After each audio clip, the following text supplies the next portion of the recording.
കേരളത്തിലെ 14 ജില്ലകളും രൂപവത്കൃതമായ തീയതികളും.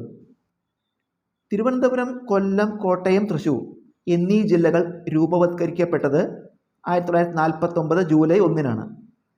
1949 ജൂലൈ 1-നാണ് തിരുവനന്തപുരം, കൊല്ലം, കോട്ടയം, തൃശ്ശൂർ ജില്ലകൾ രൂപീകരിക്കപ്പെട്ടത്. പാലക്കാട്, കോഴിക്കോട്, കണ്ണൂർ എന്നീ ജില്ലകൾ രൂപീകരിക്കപ്പെട്ടത് 1957 ജനുവരി 1-ന്. 1957 ജനുവരി 1-നാണ് പാലക്കാട്, കോഴിക്കോട്, കണ്ണൂർ എന്നീ ജില്ലകൾ രൂപീകരിക്കപ്പെട്ടത്.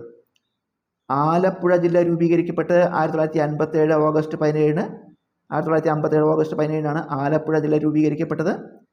എറണാകുളം ജില്ല രൂപീകരിക്കപ്പെട്ടത് 1958 ഏപ്രിൽ 1-ന്. 1958 ഏപ്രിൽ 1-നാണ് എറണാകുളം ജില്ല രൂപീകരിക്കപ്പെട്ടത്. മലപ്പുറം ജില്ല രൂപീകരിക്കപ്പെട്ടത് 1969 ജൂൺ 16-ന്. 1969 ജൂൺ 16-നാണ് മലപ്പുറം ജില്ല രൂപീകരിക്കപ്പെട്ടത്. ഇടുക്കി ജില്ല രൂപീകരിക്കപ്പെട്ടത് 1972 ജനുവരി 26-ന്. 1972 ജനുവരി 26-നാണ് ഇടുക്കി ജില്ല രൂപീകരിക്കപ്പെട്ടത്. വയനാട് ജില്ല രൂപീകരിക്കപ്പെട്ടത് 1980 നവംബർ 1-ന്. 1980 നവംബർ 1-നാണ് വയനാട് ജില്ല രൂപീകരിക്കപ്പെട്ടത്. പത്തനംതിട്ട ജില്ല രൂപീകരിക്കപ്പെട്ടത് 1982 നവംബർ 1-ന്. 1982 നവംബർ 1-നാണ് പത്തനംതിട്ട ജില്ല രൂപീകരിക്കപ്പെട്ടത്. കാസർഗോഡ് ജില്ല രൂപീകരിക്കപ്പെട്ടത് 1984 മെയ് 24-ന്.